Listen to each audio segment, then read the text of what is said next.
So, we all know this, the famous story of Harvey Lilard, right? Or we all think we do, right? Just today I heard like 5 different versions of it.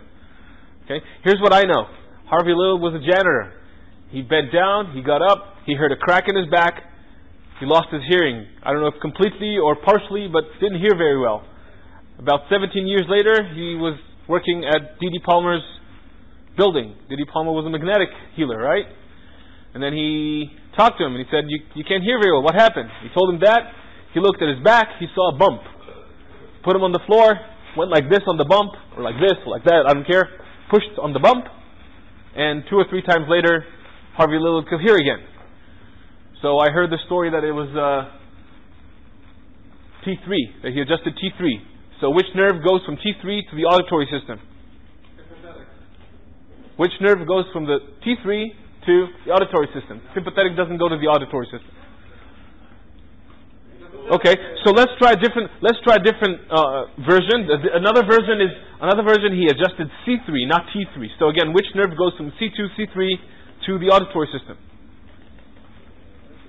None. Okay, good. Someone told me today, Jeff said that it's not really, he didn't lose his hearing, he had tinnitus. So I don't care, it's still the auditory system, right? So we all agree that no nerve goes from there to there. So the answer obviously is none. So what's the basis for chiropractic? Why did that work? Everybody know of the garden hose theory, right? What's the garden hose theory? There you go. We've seen pictures like this today in Guy's presentation with CT scans and MRIs, right? IVF gets narrowed for whatever reason. The bone puts pressure on the nerve, and then the nerve doesn't function very well, and whatever gets information from that nerve or to that nerve is not going to give you correct information, leading to dis-ease or disease or whatever, malfunction, doesn't matter how you call it. This isn't a chiropractic philosophy class. Okay? So, that's what we know, right? Subluxation means there's bone on nerve that's causing nerve interference. Right? So far so good? Everybody's with me? Awesome. According to 1920 science, that's completely plausible, even logical, makes total sense. Alrighty then, let's start adjusting people, helping them, let's change lives. Exactly what happened. Great. However, we're in 2014, and we know that's completely false. In order for the IVF, the bone, to actually put pressure on the nerve, there's something, right, guy? So it's not bone on nerve. Now don't get me wrong, I'm sure there's nerve interference. As soon as there's malposition, there's going to be problems with the nerve.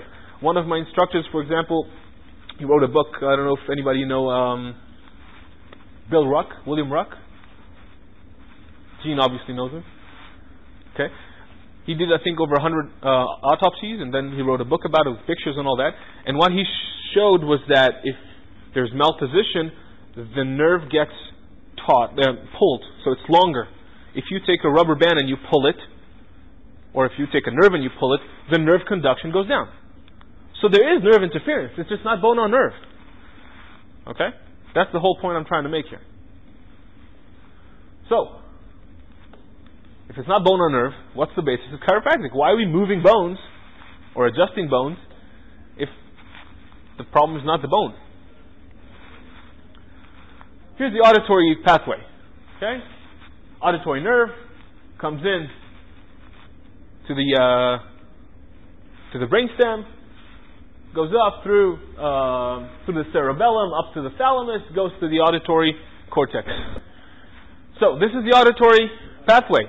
Okay, everybody know where the auditory nerve comes from? Comes from your ear, right? Goes through your skull, cranial nerve number 8. Thank you. So it doesn't go through your cervical spine. Doesn't even go through the foramen magnum.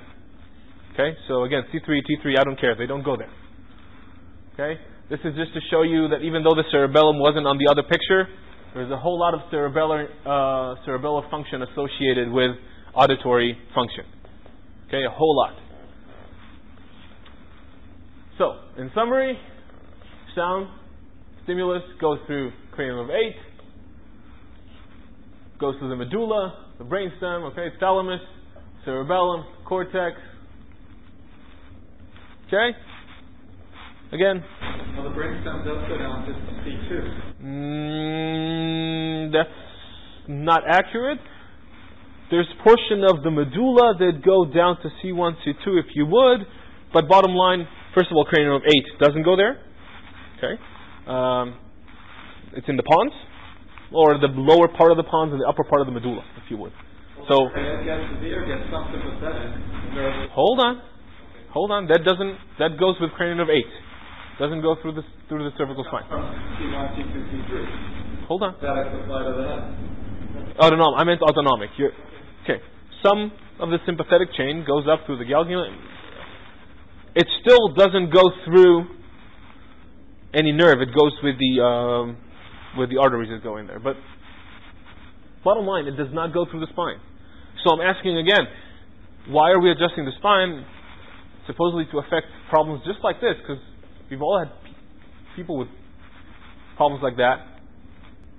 And chiropractic improves hearing. I've had people who lowered their prescriptions in their glasses through care, and definitely improved hearing, and all these different things, and we see them in the office all day long, right? Yeah. I'm not improving people's hearing, but I haven't tried. I haven't tried either. It just happened. I haven't been doing obviously adjustments for other reasons, but not for that. I haven't tried either. It just happened. There's such thing which called coincidental. I'm saying it just happened, but 45-year-old person whose hearing gets improved or his prescriptions goes down 3 months after they start seeing you, the chances of without even changing anything else in their lifestyle, the chances of it not being associated with your care are very slim. Now again, I'm asking, why would that happen? Go ahead.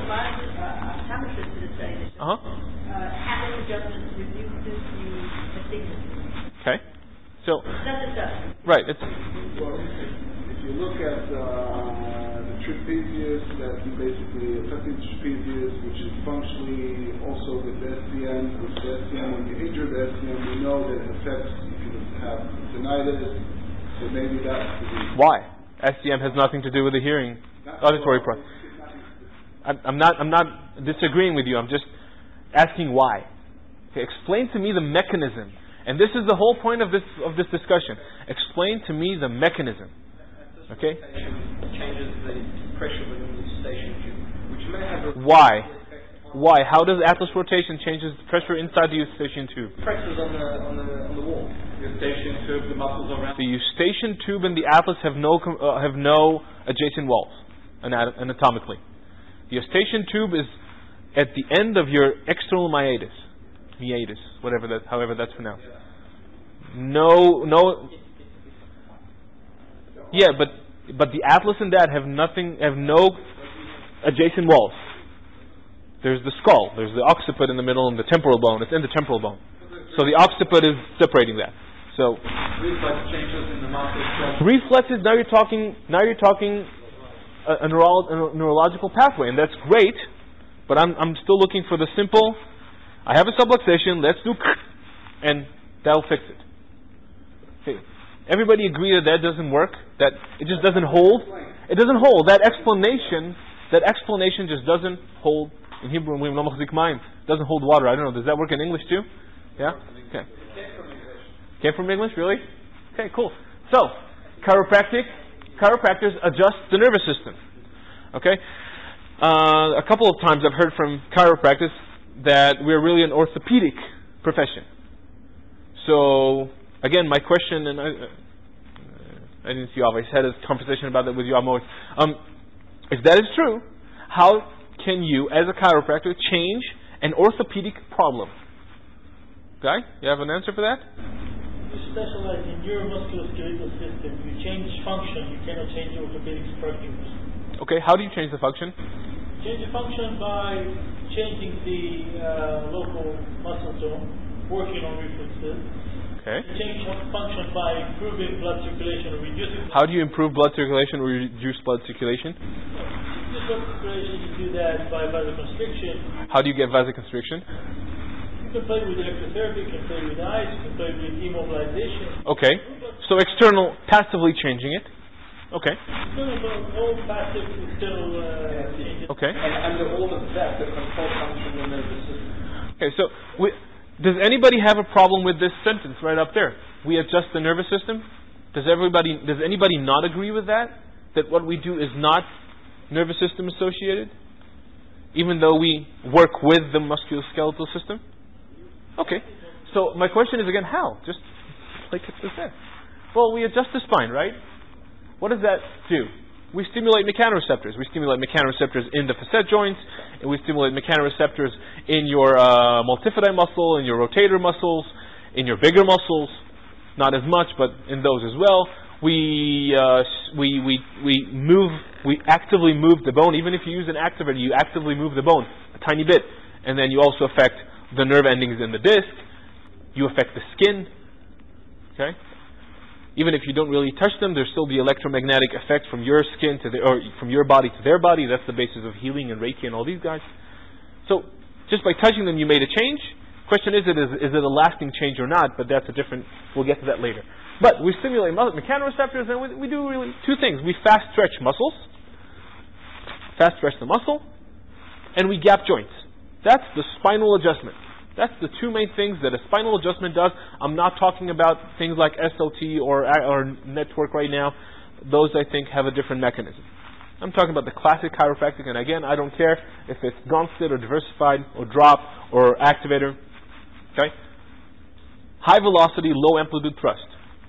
So far, anybody disagrees with me? Awesome. What does that do?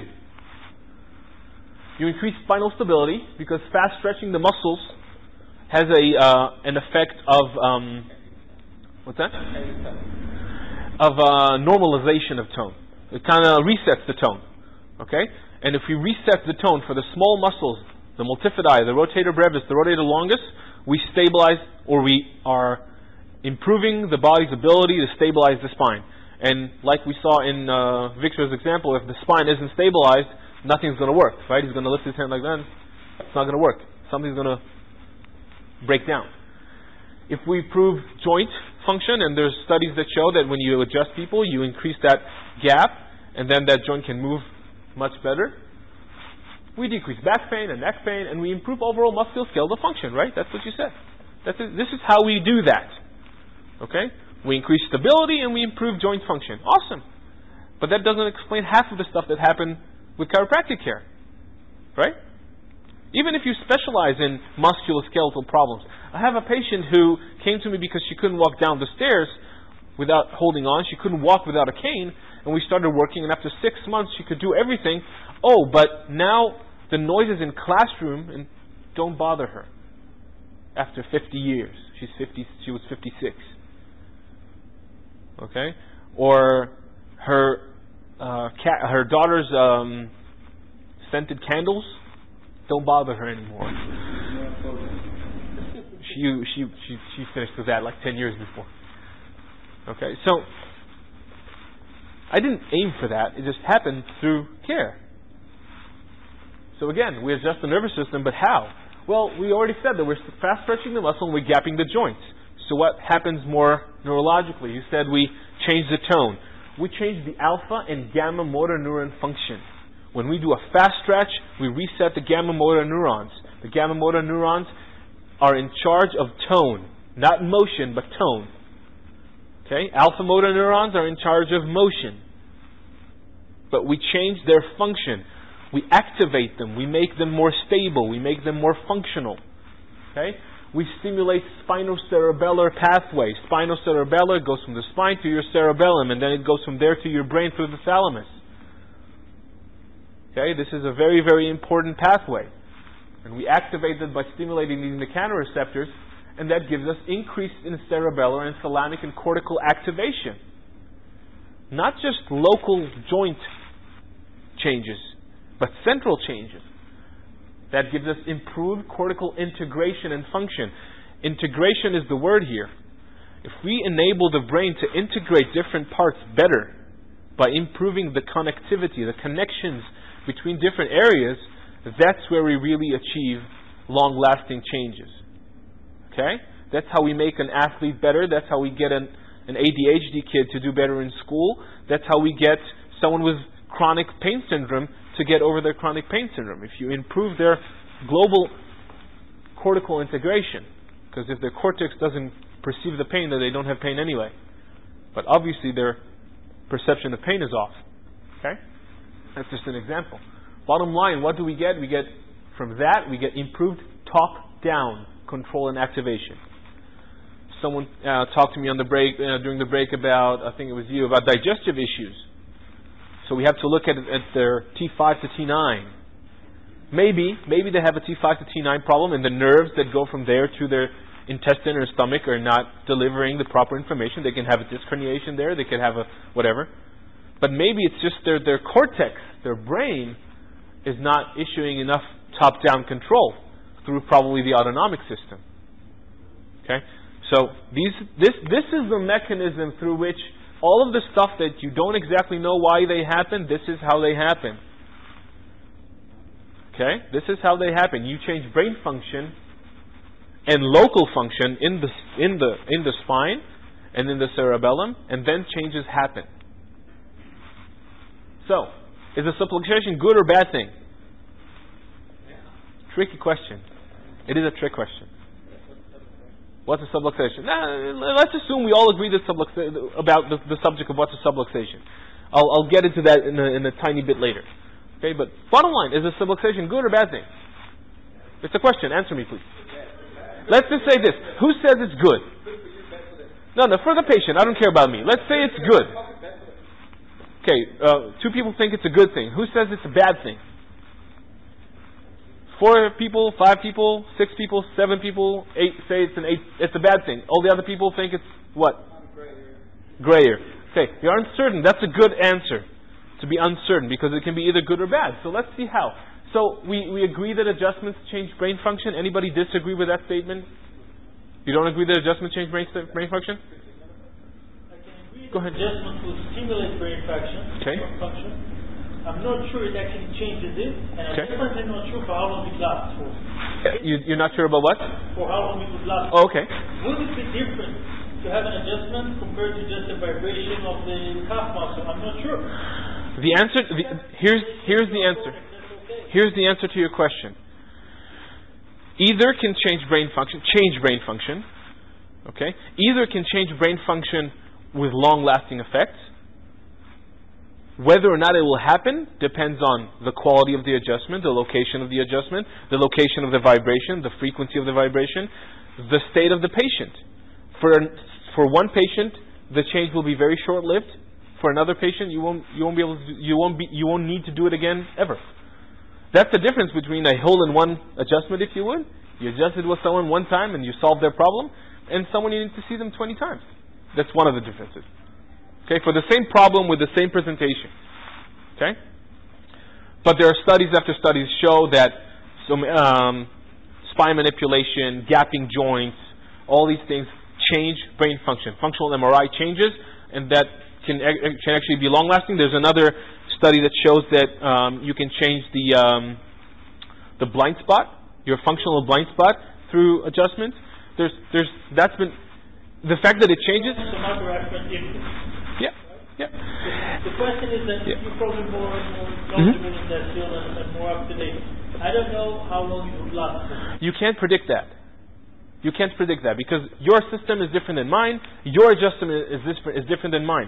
So you can't stand. I'm sure there are studies that have examined that have checked the blind spot after 1 hour, 2 hours, 2 days. I don't know if they've done. I don't know if they've done that. But I'm sure there are other studies that study different functions. The point is, again, if you do any kind of stimulation enough times, or in a high enough frequency, to a long enough duration, or at a high enough intensity, you will get a long-lasting change in the brain. That's called plasticity. Okay, so if you do a C1 adjustment versus a talus adjustment, very different stimulation. Okay, so again, we talk about crazy results from chiropractic. If you do an upper cervical toggle or an upper cervical whatever, even a Gonstead, whatever, I don't care, versus an L5 side posture, very different input to the brain. Okay? Different amount of mechanoreceptors, different kinds of mechanoreceptors.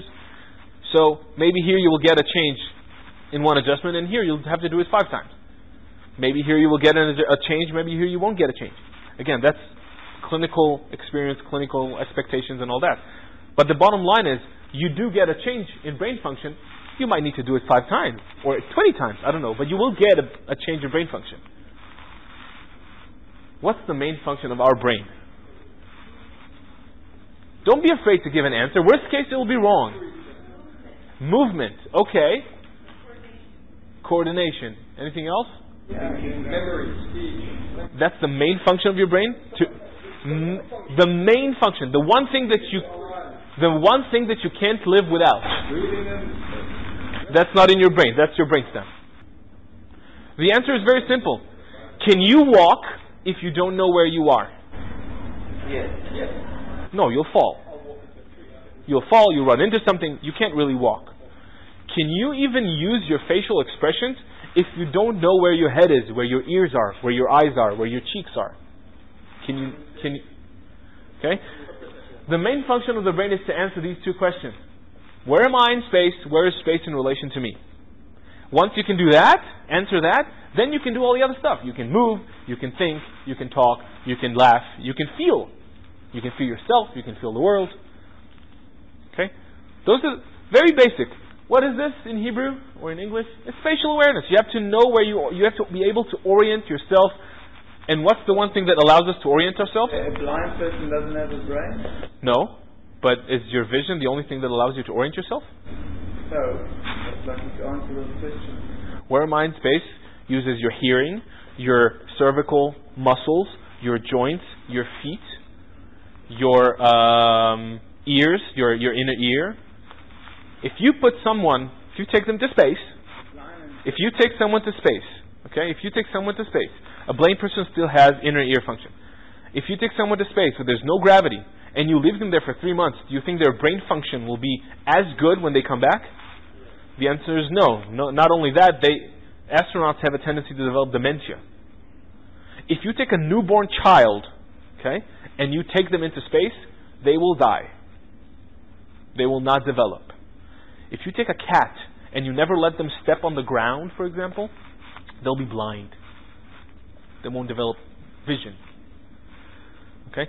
What's enabling us to be aware to our space?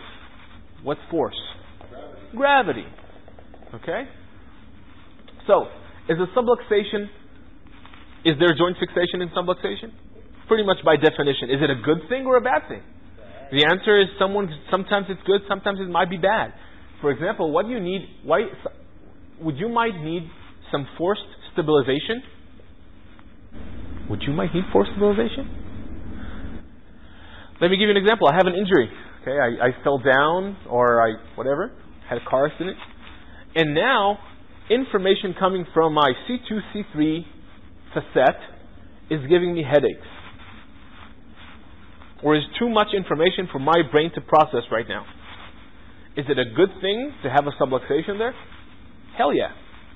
Do I want to fix that subluxation? Yes, but not right now. First I have to make sure the person has the capacity to handle that information. The information coming from those mechanoreceptors. Okay? Does it decrease your spatial awareness? Yeah, always. Is that a good thing? Probably not. Do you want to improve it? Yes.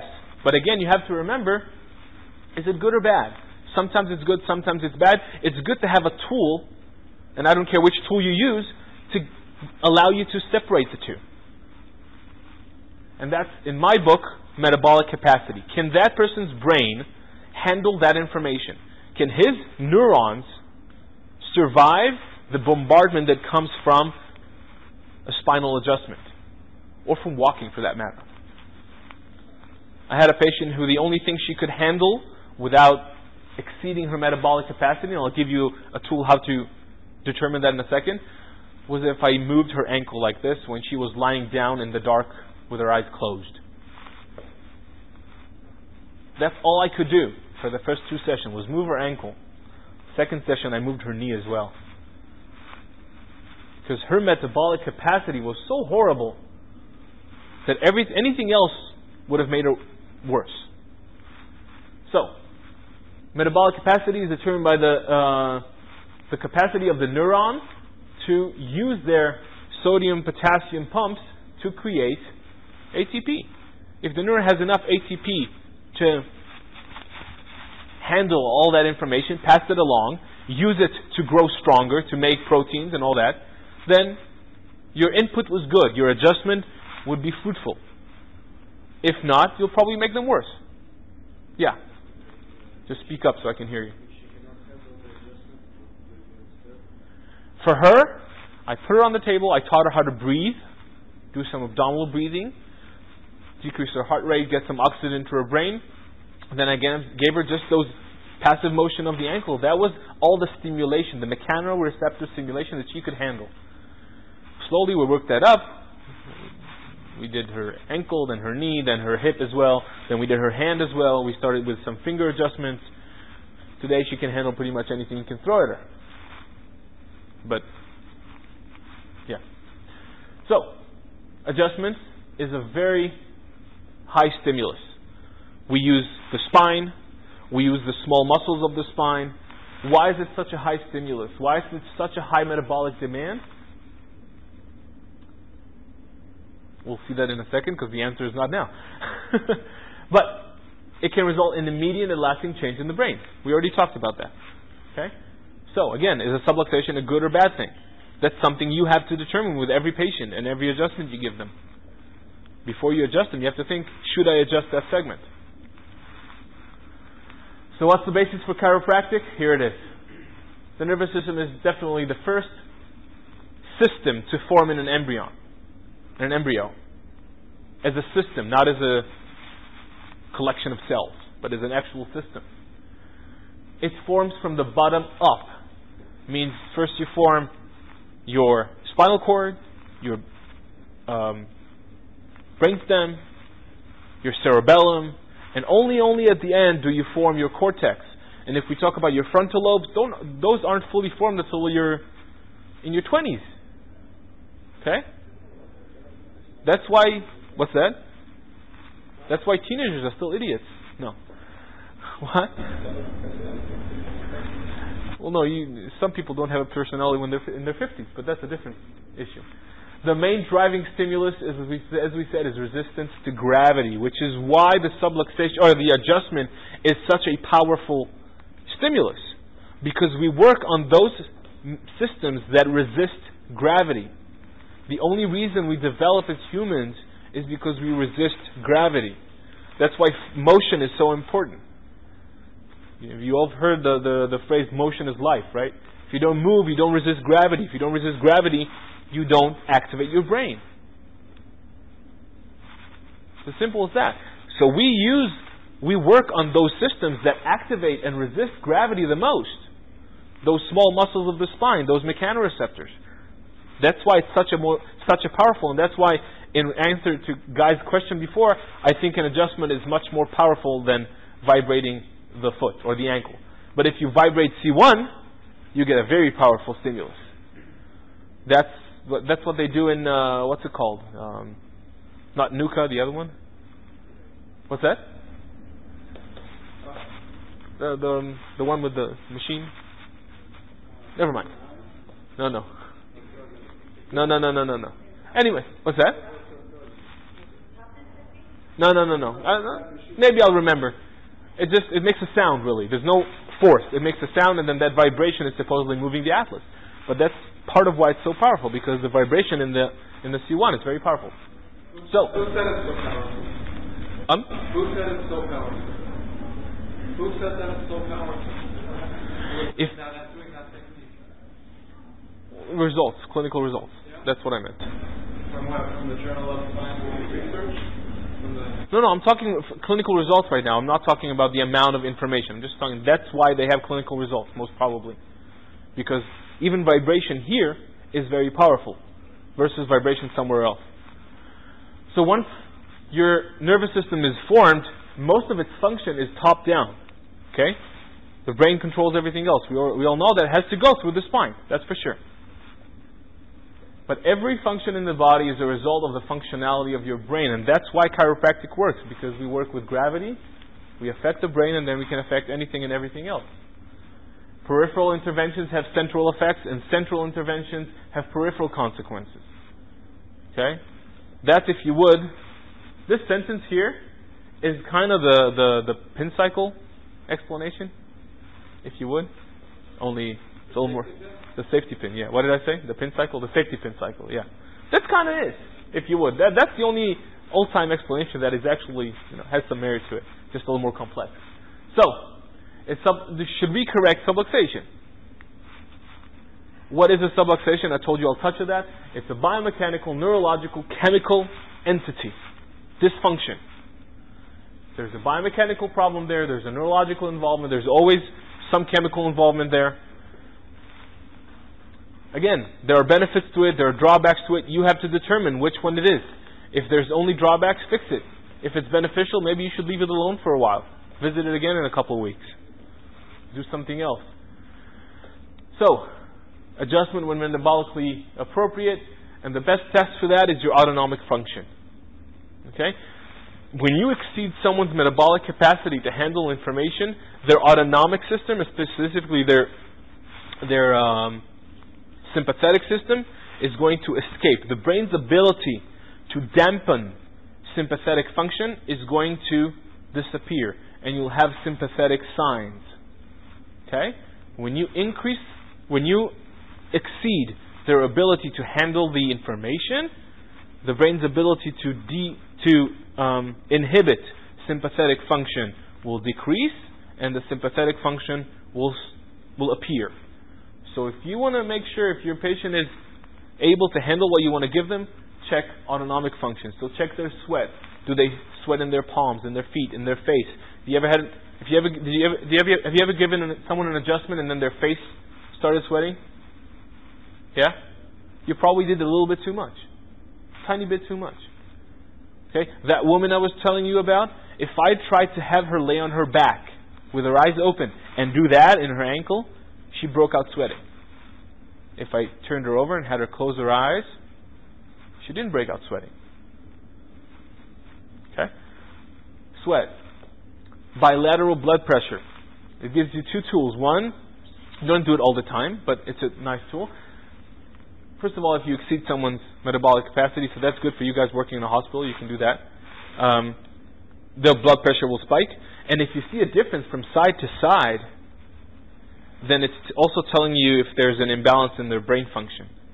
That goes to what I was talking to, not here. Okay? So that also can give you a clue into that. By the way, neurologists don't accept that. That's their problem. That's how the patient I know. do that. I know. Actually, it wasn't his neurologist, it was his cardiologist. Well, that's why cardiologists don't know anything about the nervous system. What can I say? It's easy to say that's not true, but then if you go and look at literature, you see that it is true. It's as simple as that. Pupillary dilation. You can see that this pupil is much bigger than this pupil. But if you adjust someone and their pupils go, you probably exceeded their metabolic capacity. You probably want to calm down, stop, maybe have them breathe a little bit, turn the lights off maybe, have them relax before you continue, if you continue for that day. If you see one, what? Well, maybe you should start. Okay? I forgot my bag over there, but I did bring a couple of stuff to show you from stuff that I use all the time. One of them is the ophthalmoscope. You know. Well, possibly. You know what? Possibly. But then they'll do that, and after a few seconds, it'll go down. Usually, if you exceeded their metabolic capacity, they're going to stay open for a while. Okay? And again, if there's an imbalance, so one side is bigger than the other, I'm talking about pupils that are reactive, not ones that are stuck. Okay? That's send them to the ER. Maybe they have a stroke. But they're reactive, but huge. That also can indicate that there's a brain imbalance. Okay? I'm sorry?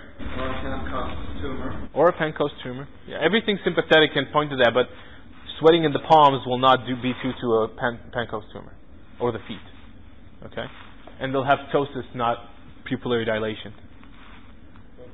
They'll have contraction and not dilation. I'm talking about a patient. You looked at their eyes; they were like this. You did a T4 adjustment, and they went. Okay, or a patient that comes into you with huge pupils, and you did something, and their pupils went down a little bit. You just improved that guy's life. I'm telling you that for sure. What's that? I look at, whenever they come in, I look at them, and that's just checking the pupils. So yes. Lighting in your room, I don't care. I'm looking for a difference. I'm looking for a difference to see if there's a change. So the lighting in your room didn't change. You give them an adjustment, you look at their eyes again. If their eyes are now bigger, if their pupils are now bigger, you've activated or you have allowed their sympathetic system to escape. There's no other explanation for that. Or you've done something else, I don't know. Maybe they're having a stroke. Regardless of what you did or due to what you did, I don't know. Okay.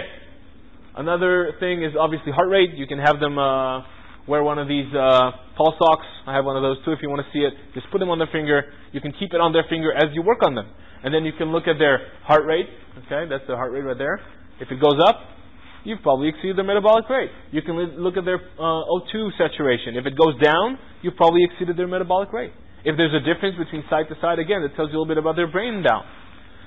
So these are nice little tools to give you an idea of when to stop or when to not even start. Maybe do some other stuff. Maybe use an activator versus using your hand. Maybe use SOT blocks versus using a drop. So again, when you think about should I adjust that person or not, you can always challenge them a little bit before you give them the big boom, and then see if you're changing the autonomic function, and then decide if you want to keep going. That goes also. Females, for example, have a tendency to start sweating when you adjust their feet. Don't know why. Usually happens with girls. Don't know why. Not when I adjust their feet. When anybody adjusts their feet. Okay? Seriously, that one of my mentors with like 25 years of experience only. I think he said that maybe 5% of the females he adjusts do not start sweating as soon as he adjusts their feet. So maybe there's something with the female anatomy that has, or female neurofunction. I don't know. Maybe just with female he adjusts them too powerfully. I don't know. Bottom line, you know what? Maybe that's true. Maybe their function in the function of their feet just sucks, and then when they get this big boom, it's just a lot more information than for a guy. I don't know. It's interesting to look at like drag queens and stuff and see if they react like that too. Anyway, respiration obviously is another tool. So, this is all I had to say. So I want you to think of how you explain what you do to your patients, to your colleagues, to your patients' doctors or physical therapists or other therapists. When you use terms like their bones are putting pressure on their nerve, if that doctor read a study anytime in the last 25 years, he knows you don't know what you're talking about. Okay? That's just one example. It sheds poor light on yourselves. It sheds poor light on me because I'm your colleague. And it makes that physician or that professional not want to set anybody your way. If you don't know to explain it better, you can look at this presentation again. You can ask me for those links for those other two presentations. You can just take classes in neurology, or there are different classes you can take. But educate yourselves. Find the tools. They're all over the internet. You can pay for them. You can get them for free. I don't care. It's all up to you. But please, don't settle for 1920s science. We're in the 21st century. We know a whole lot about how the body works. Okay? I know it's a surprise to you, my friend. I know. Utilize it. Join it.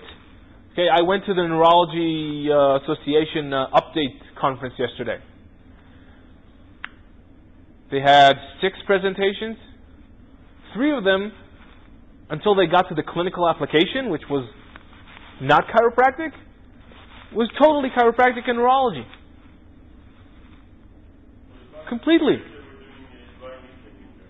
Yeah, and I mean, dry needling, again, now we're going into techniques. I don't care what technique you use. Okay? Dry needling is a great technique to improve muscle function and to improve nervous function into that muscle. I don't care what technique you use whatever technique you want. But if you try to explain what you're doing and you don't know, it's better to say nothing than to give bullshit explanations. Because then when that patient finds his way to my office, I either have to tell him, I'm sorry, that chiropractor doesn't know shit, or I have to not explain anything to them. You can say they simplify the theory. I tried that. I tried it. It didn't. It's much easier to explain it the way we do it traditionally, but it's easier to access it. The only problem is I accept what you're saying. You don't have to say something wrong to make it simple. Okay? Do you understand what I'm saying? If you want to explain why what you do works, find a simple way to explain it without explaining wrong things. Don't say it's a bone putting pressure on your nerve, because this is plain wrong. And then maybe for you can justify it. You say, I tried to simplify it, but bottom line, if your patient is a little intelligent, if their doctor is a little intelligent, if anybody else that patient has interaction with is a little bit intelligent, you're going to come out as a dumbass. Bottom line, that's what's going to happen. And when you're a dumbass, I'm a little bit of a dumbass too. And he's a little bit of a dumbass, and we're all a bit of a dumbass as a profession. He's not a dumbass, no. But then that's the truth. I mean, I'm sorry to say it so bluntly, but that's the truth. And the reason I'm saying all of this is not because I know more than you or I know less than you. It's not even the point. It's because I had a discussion with, I can't remember anything today, with Moshe Danov before. And he said something that is true partially, but I think it's the other way around. He said, a lot of us say we do much more than what we can do. Or something like that. Right? That's what you meant. I think it's the other way around. We do much more than we think. Okay? We are able to affect a person's body, life, and function much more than what we think. But if we don't understand that fact, then we won't be able to do it. And then we settle ourselves for treating their back pain, neck pain, and headaches. And that's just plain silly. Just plain silly. It's not fair to us. It's a disservice to our patients. It's a disservice, you know what, to the medical community. How many things have you taught your colleagues here, Yoav? How many things have they learned from you? Quite a lot. How many things have you taught people in Rambam, Moshe?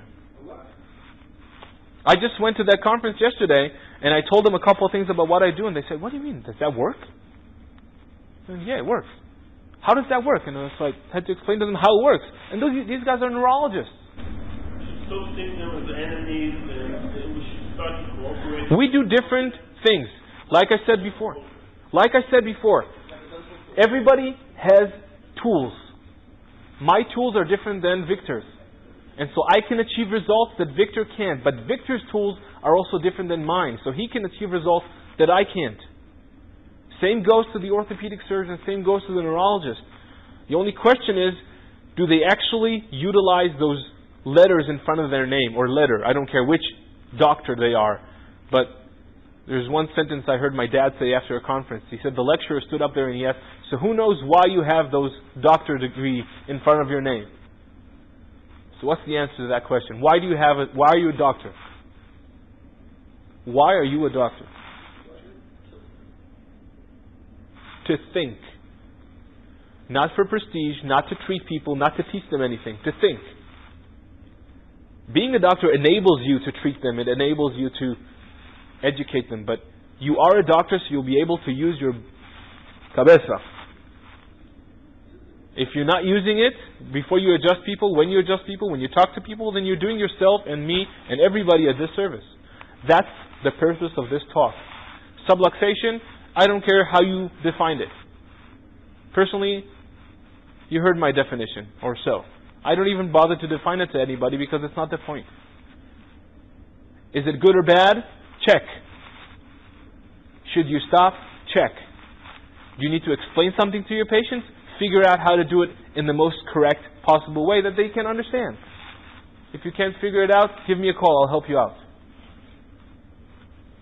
Or maybe you'll give me a better idea.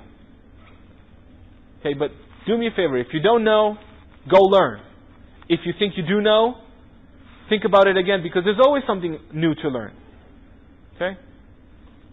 Try to go and broaden your spectrum or not your spectrum, your perspective from whatever you're doing now. Okay? And I'm as narrow in what I'm doing than any of you. I'm looking here and you guys are looking here. Someone else is looking here. Try and broaden your spectrum, not necessarily in who you treat. I don't care. Okay, you might want to treat just people with back pain. That's fine. I don't care. But when you explain to them what you're doing, try and actually give them a correct explanation. An explanation that does justice to what actually is happening in their body. You know what you just did? You just basically, all the money they spent on marketing and remembering all these phrases, they went to waste. Because now I can't say I have to move the bone. You're actually moving the bone, but that's not the point. Correct. No, I'm actually okay. Really serious. Part of this is really each person has to have his own idea of what he's doing, and not, sometimes not to simplify it. Not to simplify it. Don't dumbify it. Exactly. And don't be wrong. Don't say something that's plain wrong. Okay? If you don't know to explain something, just say, I don't know. I'll give you an answer next week. Give somebody a call. I don't care who. Give your roommate from college a call. I don't care. Yeah. From my experience, people don't really care what you tell them. They just want to tell them. That's fine. Then don't tell them anything. But if you do tell them, don't bullshit. You can give them a simple explanation. You can give them a complex explanation. And many times we try to explain them. Then don't explain. I'm not telling you to explain or not to explain. I'm saying if you explain, give them a correct explanation. An explanation that has actual basis in truth, in science, and not a made-up explanation of what you think actually happened. Or what they thought almost 100 years ago that happened. That's all.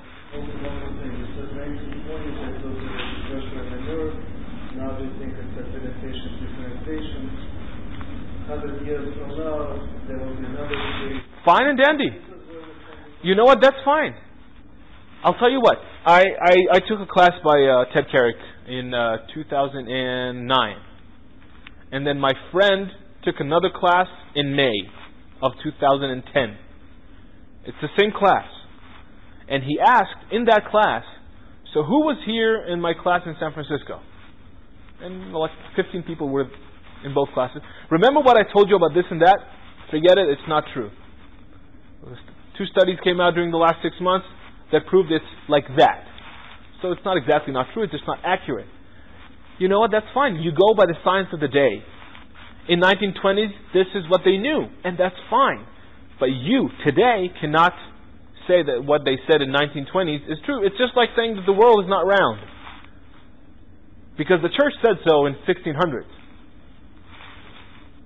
So, it's the same exact thing. If you insist on saying something that was true 100 years ago, even though you know that it's wrong, there's no difference in what you're doing and being a religious practitioner. Because you're not basing it on science, and you have to base what you're doing on best practices, best medical practices. Part of it is scientific proof. Now, if you don't have proof to something, then you can hypothesize, you can theorize. That's fine. You can philosophize. I don't know if that's a word in English. But if you have proof, then you have proof. If that proof might prove to be not accurate, then you change your explanation. It's okay to say, I thought I knew, I understand that I don't. Here, let me change what I just told you. It's fine. That's what you're supposed to do. The guy told us that 10 years ago they used to do all these different procedures that they now find out are worthless. So you say it's worthless, let's not do it again, and move on. Okay? It's okay to say, I thought I knew, but apparently I don't. It's okay. Alrighty. Thank you very much for your attention.